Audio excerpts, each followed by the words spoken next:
Do you have marital oneness in your finances? Do you have a plan or a budget that you discuss in your marriage? Well, we want to talk about that today. So stay tuned. You don't want to miss it. You're listening to Marriage Mania, where we are audacious, sagacious, and tenacious for the Lord to uphold godly marriages and to raise fervent children who are countercultural and stand for biblical truth. Welcome back. I'm Tania. And I'm Michael. So today we're going to be talking about our finances and how we can have marital oneness in our finances and have a budget. How do we do that? Before we get started, please subscribe here. It helps us to get the message out. We really want to be able to reach as many families as possible for Jesus Christ. And if you're looking for a Bible study for husbands and wives, we've got you. We have 2 Bible studies for marital roles called The Covering, the Role of a Biblical Husband, and The Helper, the Role of a Biblical Wife. These 2 Bible studies dig deep into the marriages in the Bible and really helps us to focus on what God says about our marital roles. So check that out at marriagemaniaministry.com. Also, do you have conflict in your marriage? I know we all deal with some kind of conflict, and it could be healthy conflict or it could be conflict that you really need to resolve. Well, we've got something for you. It's called the Conflict Manual. This book talks about communication styles and helps us enhance the way we communicate with our spouse. And there's a lot of different examples in the book. It's a biblical approach to conflict and communication. So check that out at marriagemaniaministry.com. And lastly, if you're a mom, check this out. We've got a book called Follow Me as I Follow Christ. It's a 31-day mother's prayer and fasting devotional. It is dear to my heart, and it covers prayer and it's encouragement for moms to be praying for our children from the womb even to adulthood. And that's something that we should be doing anyway. But this is an encouragement, and it's got real true life accounts in the book. So check that out at marriagemaniaministry.com. And today we're going to be talking about finances. And if you haven't been following along, we've been doing a series on finances to really get ourselves into a oneness and understand what God has to say about money. And so today we're going to talk about, do we have marital oneness in our money? And do we have budgets that we set together? Because if not, you've got people doing all kinds of different things and you don't know what's going on with their finances. So we're going to talk about that today. So Michael, let's talk about this awesome topic. So yes, we're on a series to talk about finances, and this is our 3rd episode. Last episode, we talked about having a kingdom mindset, that we are managing God's money. It's not ours, and we need to manage it how He says, to invest in His kingdom, to tithe and give to the church and missionaries and other ministries as the primary purpose of our finances, God's finances that He has entrusted to us. And we're talking about finances from a biblical perspective and also from a marriage and family perspective. Finances are a leading cause of divorce. So finances are a major source of stress on the marriage. If our finances are unhealthy, our marriages tend to be unhealthy. So we want to talk about finances from a marriage perspective, not a financial advisor perspective. We can't be your personal financial advisor. These podcasts can't be your advisor, and that's not what we do full time for others. We need to have our own good, solid Christian financial advisor. And on that topic, that's an important point. Why is it important to have a good Christian, solid Christian financial advisor? Yeah, so we need to know what to do with God's money, right? We have to be really good stewards of what is coming in. And like Proverbs talks a lot about how we need to plan for the future. I mean, we don't know what the future will hold, but we definitely want to be able to be planners to have potential retirement. May the Lord allow you to get to that age, and also to leave an inheritance, right? We want to be able to plan for that, or at least be able to plan to pay for weddings if our children end up getting married, or if people go to college and you want to help out. Like, just not being in a financial strap when you're going into retirement years, because we don't want to work until we're 85 years old. I mean, we're always going to be working for the kingdom, but basically like working for a company and depending on that weekly paycheck to be able to survive because, you're 85 years old and you still haven't saved and you need to have the money for paying your bills or your house. So we want to be good stewards of that, but we also want to have a unity together, right? Like if you're on a different page and I'm on a different page, I don't think we're going to be able to have that same common goal to look for the future. And even like making sure that we have things planned for what happens, next year, if we're planning for a vacation and things like that. So we want to have that unity together, that same mindset of where is our money going to go? What are we going to do about it? And how do we come together as a team, as a couple, as one to make sure that we're using God's money appropriately? Oh, well stated. And yes, a good, solid Christian financial advisor can help get us on the right track and a unified track. And Proverbs 15:22 says that plans fail for lack of counsel, but with many advisors, they succeed. And a financial advisor is someone who will look at your finances and help you invest in the right retirement accounts, mutual funds, college savings accounts, and insurance products that are right for you and your circumstances. They are paid through fees that are taken out of what you invest and or what your investments earns. So you don't have to pay them a fee up front, or it comes out of what you invest. And it's a good idea to ask your advisor what their fees are and if their fees are within the industry standard. And if you have the time and expertise, you can be your own financial advisor, but most people are not in that category.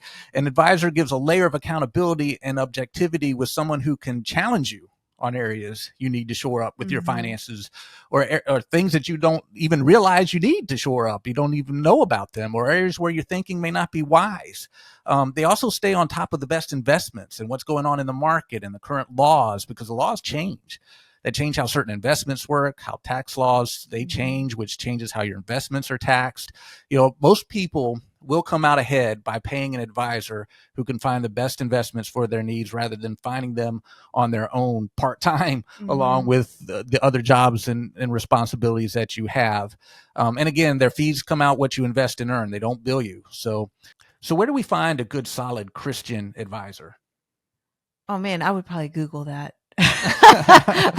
I would Google that. I mean, really, we need to be looking, for those Christian companies that will invest. And I know like AFA, American Family Association, or radio usually has a couple amazing people that talk about finances, and they usually provide listings of different organizations that can help you. So I think it's a lot of research that we need to do to make sure that it aligns with our biblical views. Yes, good point. And, there are several places you can find a good Christian financial advisor. First of all, you can ask your Christian friends if they know a good Christian financial advisor, just networking. Do you have a financial advisor? Are they good and solid in the Bible? And, who are they? Do you like them? We can always do that. Another great place to find a great Christian advisor is Thrivent.com, which is a Christian nonprofit. They're top rated Fortune 500 financial organization, and they are Christian. All their profits go to supporting churches and Christian charities. And you don't have to have a certain amount of income or a certain amount of money in order to invest to get their help, like you might have to do with your financial advisors that are kind of just for rich people. So these are for Christians. These are for the help support the church, so that anybody can go to them as their financial advisor, and they'll help you out with all the financial products and all the investments and college investments and such. And so that's a good place you can go. There's other places like Dave Ramsey, very popular. Yeah. He can refer you to his Investor Pros. He has on his website, and he lists good, solid Christian financial advisors that he endorses that are sound in Christian doctrine. Rob West is another one. He's a big radio host, and he can refer to you to his what he calls certified kingdom advisors at faithfi.com. And these advisors have to apply to be on there, and they have to meet certain criteria of being faith-based and biblically based investors. So that's other places. You also have biblically responsible investing. What is that? Yeah, that is a great question. And that is, where is my money going?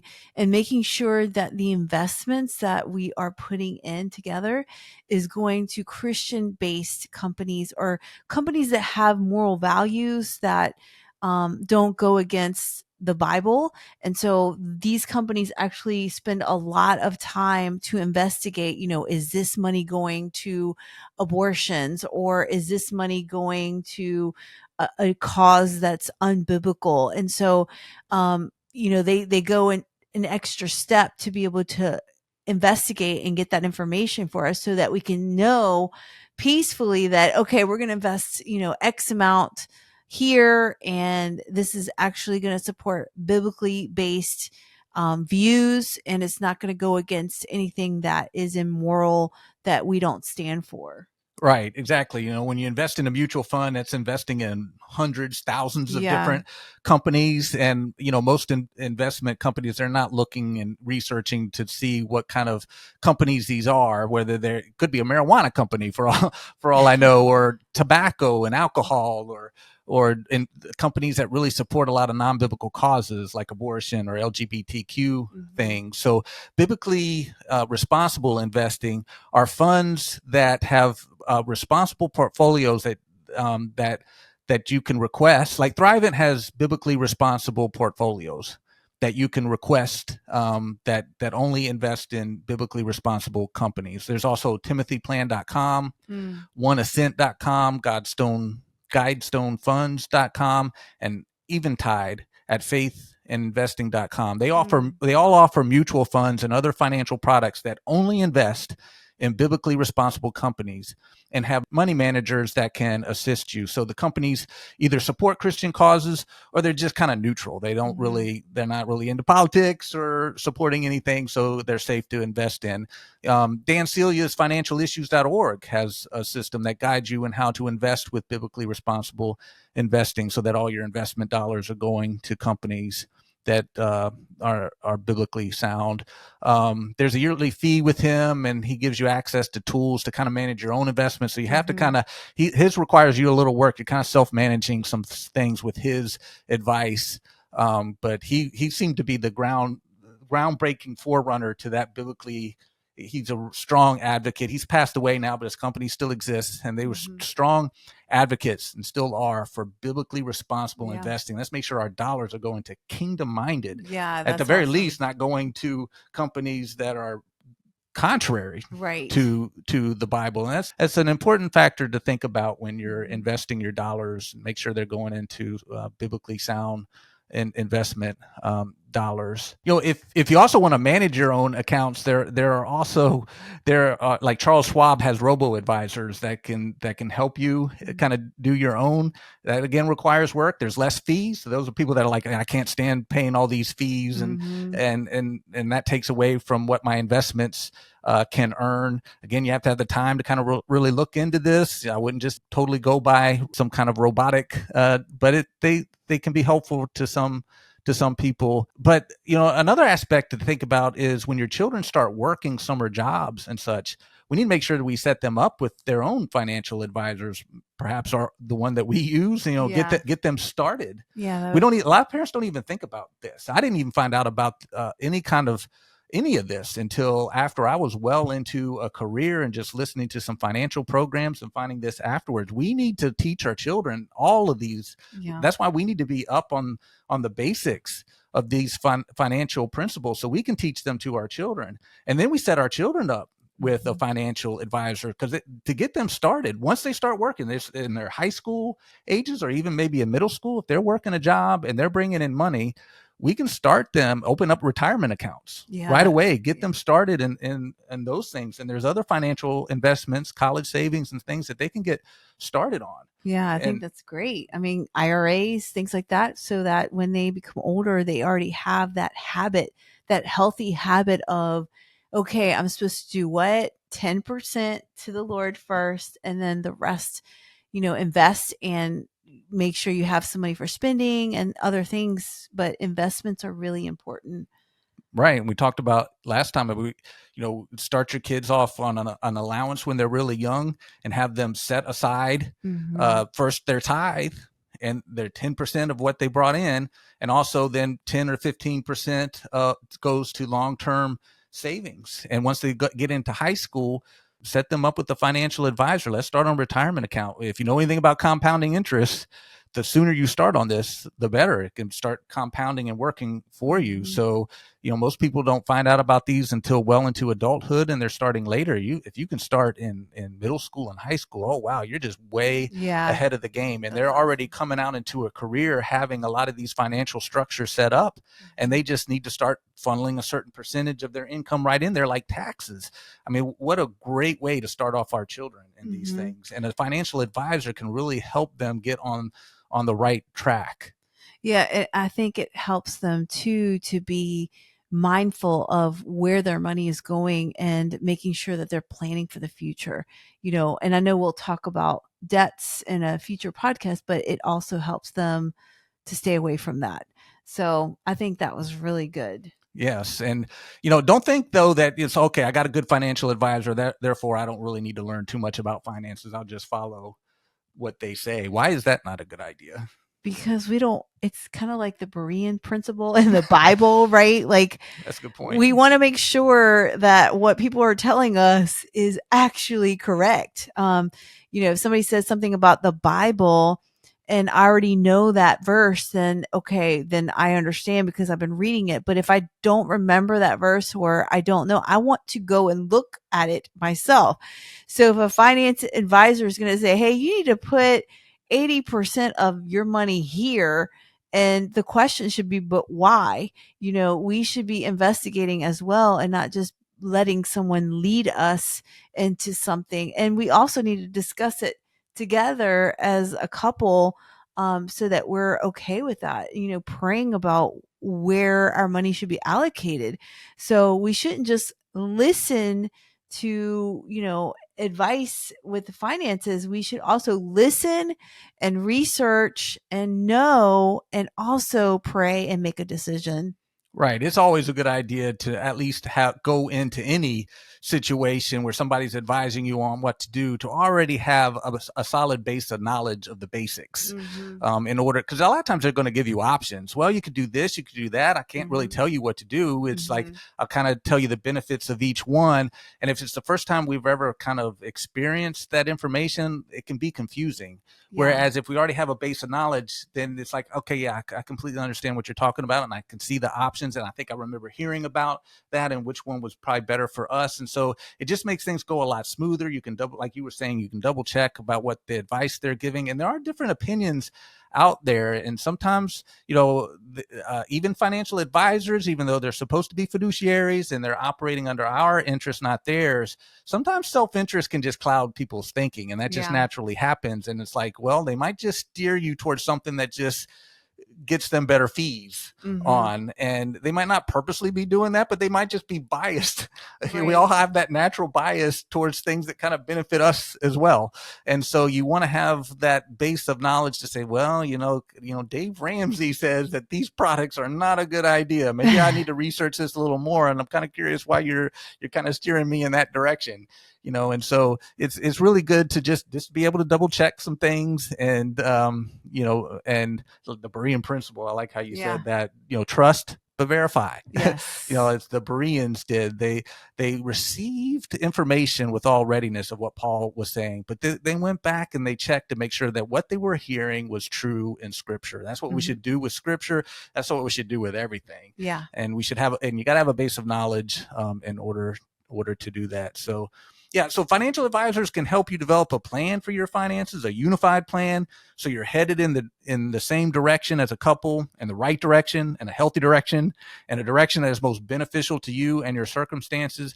And if you get a good, solid Christian advisor, they can make sure you're headed in a biblical direction, grounded in the Word of God. And all of this will help facilitate healthy financial oneness, which in turn will contribute to overall healthy marital oneness. Yeah, that's awesome. And, we did do a podcast on marital oneness, so you can check that out.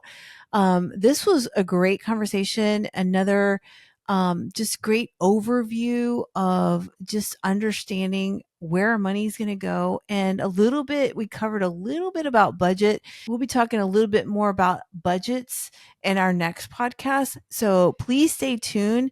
There's so many areas and finances that we are covering. And we're just really excited because it's all about God's money, and it's all about the marital oneness and how we as a team can walk together to honor what God has given us, because the first fruits of our money belong to Him. And so stay close by as we continue in this series. If you enjoyed this podcast, please give us a thumbs up. It helps us to get the message out there, and share it with someone that may be having some financial difficulties to really look at this from God's perspective. So please follow along, and until next time, God bless.